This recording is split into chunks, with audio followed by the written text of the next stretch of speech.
ഇന്ന് നമ്മൾ ഉണ്ടാക്കാൻ പോകുന്നത് എന്തൽഫാം. അപ്പോൾ നമുക്ക് അൽഫാം ഉണ്ടാക്കാനായിട്ട് സ്റ്റാർട്ട് ചെയ്യട്ടെ. അപ്പോൾ ഫസ്റ്റ് നമുക്ക് ഇതിനൊരു മസാല റെഡിയാക്കണം. അപ്പോൾ നമ്മൾ ആദ്യം എടുത്തിരിക്കുന്നത് കുറച്ച് ഉണക്കമുളകാണ്. ഇതിൻ്റെ കൂടെ മുഴുവൻ മല്ലിയും കൂടി വേണം കേട്ടോ. ഇന്ന് എനിക്ക് മല്ലി ഉണ്ടായിരുന്നില്ല, അതുകൊണ്ട് ഞാൻ മല്ലിപ്പൊടിയാണ് ആഡ് ചെയ്യുന്നത്. അപ്പോൾ അത് മസാല ചൂടാക്കുമ്പോൾ മല്ലിപ്പൊടി ഇപ്പോൾ നമുക്ക് ആഡ് ചെയ്യേണ്ട കേട്ടോ. അപ്പോൾ വേറൊരു ടേസ്റ്റായി പോകും.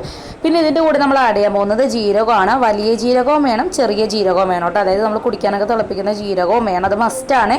അൽഫാമിനൊരു പ്രത്യേക രുചി തരും. പിന്നെ നമ്മളുടെ പെരിഞ്ജീരകം അതും കൂടി നമുക്കൊരു അര സ്പൂണോ ഒരു സ്പൂണോ നമ്മുടെ ടേസ്റ്റിനനുസരിച്ച് ഇടാം കേട്ടോ. ഞാനിപ്പോൾ ഒരു 1/4 സ്പൂൺ വെച്ച് ഇട്ടിട്ടുണ്ട്. പിന്നെ ഇത് നമുക്ക് നന്നായിട്ട് ചൂടായി വരുമ്പോൾ മിക്സിയുടെ ജാറിലേക്ക് ഇടാം. എന്നിട്ട് അതിൻ്റെ കൂടെ നമ്മൾ കുറച്ച് പൊടികളും കൂടി ചേർത്തിട്ടാണ് അടിക്കുന്നത് കേട്ടോ. അപ്പോൾ നമുക്ക് കാശ്മീർ ചില്ലി പൗഡർ ആഡ് ചെയ്ത് കൊടുക്കുക. ഇനി കളറൊന്നും വേണ്ടാന്നാണെങ്കിൽ സാധാരണ മുളക് പൊടി ആയാലും മതി. പക്ഷേ എരിവിനനുസരിച്ച് നോക്കിയിട്ട് ആഡ് ചെയ്യണം. ഞാനൊരു 1.5 സ്പൂൺ ആഡ് ചെയ്തിട്ടുണ്ട് കേട്ടോ. പിന്നെ ഒരു അര സ്പൂൺ കുരുമുളക് പൊടി ആഡ് ചെയ്തിട്ടുണ്ട്. പിന്നെ കുറച്ച് ഗരം മസാല ആഡ് ചെയ്തു. പിന്നെ നമ്മൾ മല്ലിപ്പൊടി ഇപ്പോഴാണ് ആഡ് ചെയ്യുന്നത്, കാരണം ഇത് ചൂടാക്കേണ്ട ആവശ്യമില്ല. ചൂടായ കറക്റ്റ് ടേസ്റ്റ് പോലെ ആയിപ്പോൾ. അപ്പോൾ മല്ലിപ്പൊടി നമ്മളൊരു 1.5 സ്പൂണൊക്കെ ആഡ് ചെയ്തിട്ടുണ്ട് കേട്ടോ. അതൊന്ന് നമ്മൾ അടിച്ചെടുക്കണം. പിന്നെ അതിൻ്റെ കൂടെ നമുക്ക് വേണ്ടത് ഒരു ക്യാപ്സിക്കം, വലിയൊരു സവാള, കുറച്ച് ഉള്ളി, പിന്നെ കുറച്ച് കാന്താരി മുളകുകൾ ആഡ് ചെയ്യുന്നുണ്ട് കേട്ടോ. അപ്പോൾ നല്ലൊരു കാന്താരി അൽഫാമിൻ്റെ ടേസ്റ്റ് കൂടി ആവേ. പിന്നെ കുറച്ച് മല്ലിയില. അപ്പോൾ അതിൻ്റെ കൂടെ നമ്മളിപ്പോൾ പൊടിച്ചു വെച്ച മസാലക്കൂട്ട് കൂടി ഇടുക.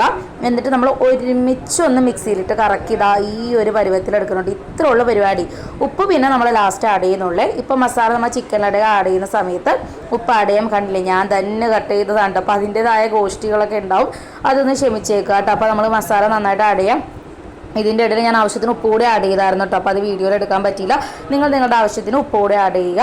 പിന്നെ ഇതിൻ്റെ കൂടെ ഇച്ചിരി തൈരും കൂടി മിക്സിയിലിട്ട് അടിക്കുമ്പോൾ തൈര് കൂടി ഇട്ടാൽ നല്ലതാണ്. അതും ഞാൻ ഇച്ചിരി ഇട്ടിട്ടുണ്ടായിരുന്നു. അപ്പോൾ വീഡിയോ എടുക്കാൻ ആരില്ലാത്തതുകൊണ്ട് അതും എനിക്കൊന്ന് ക്യാപ്ചർ ചെയ്യാൻ പറ്റില്ല കേട്ടോ. അപ്പോൾ അത് കഴിഞ്ഞിട്ട് നമ്മളൊരു 6 മണിക്കൂറെങ്കിലും വെക്കണം. അപ്പോൾ ഈ ഒരു 6 മണിക്കൂറിന് ശേഷം ഫ്രിഡ്ജിൽ നിന്ന് എടുത്തിരിക്കുകയാണ് കേട്ടോ. അപ്പോൾ അടി കട്ടിയുള്ള ചട്ടി തന്നെ എടുക്കുക, അല്ലെങ്കിൽ പെട്ടെന്ന് കരിഞ്ഞു പിടിക്കും. എന്നിട്ട് കുറച്ച് നമുക്ക് സൺഫ്ലവർ ഓയിൽ ഇട്ട് കൊടുക്കാം. എന്നിട്ട് ഒരുപാട് എണ്ണ നമുക്ക് ഇതിന് ആവശ്യമില്ല കേട്ടോ, കാരണം എണ്ണയിലിട്ട് വറുക്കാമല്ല കേട്ടോ. നമുക്കൊരു ചുട്ട ഫീൽ വരുന്നുണ്ടെങ്കിൽ ഇച്ചിരി എണ്ണ മാത്രം മതി. അതും വെളിച്ചെണ്ണ വേണ്ട, മറ്റ് ഏത് ഓയിലും ആവാം. അപ്പോൾ ഒരു സൈഡ് നമുക്ക് ആയെന്നും തോന്നുമ്പോഴത്തേക്കും നമുക്ക് അടുത്ത സൈഡിൽ ഏകദേശം ഒരു 15-20 മിനിറ്റൊക്കെ ഇട്ടാൽ നന്നായിട്ട്, കാരണം കുട്ടികൾക്കൊക്കെ കൊടുക്കാനൊക്കെ ഉള്ളിൽ നന്നായിട്ട് വേഗണമല്ലോ. അപ്പോൾ ഇത്ര നമ്മുടെ അൽഫാം റെഡിയാണ്. കരിഞ്ഞിരിക്കാനൊന്നും കരുതുന്നുണ്ട്. ഇതേപോലെ ഈ ഒരു കളർ ആവണ വരെ നിങ്ങൾ കുക്ക് ചെയ്യണോട്ടോ. എങ്കിൽ നമുക്ക് ശരിക്കും ആ പുകയിലൊക്കെ നമ്മൾ ഉണ്ടാക്കില്ലേ, ആ ഒരു ഫ്ലേവറും ടേസ്റ്റ് ശരിക്കും വരും. അപ്പോൾ ഇവിടെ കുട്ടികൾക്ക് എല്ലാവർക്കും ഭയങ്കര ഇഷ്ടമായിട്ട്. അപ്പോൾ തീർച്ചയായിട്ടും ഈ റെസിപ്പി നിങ്ങൾ ട്രൈ ചെയ്ത് നോക്കുക. വീഡിയോ ഇഷ്ടമായി ലൈക്ക് ചെയ്യുക, സബ്സ്ക്രൈബ് ചെയ്യുക. ബൈ.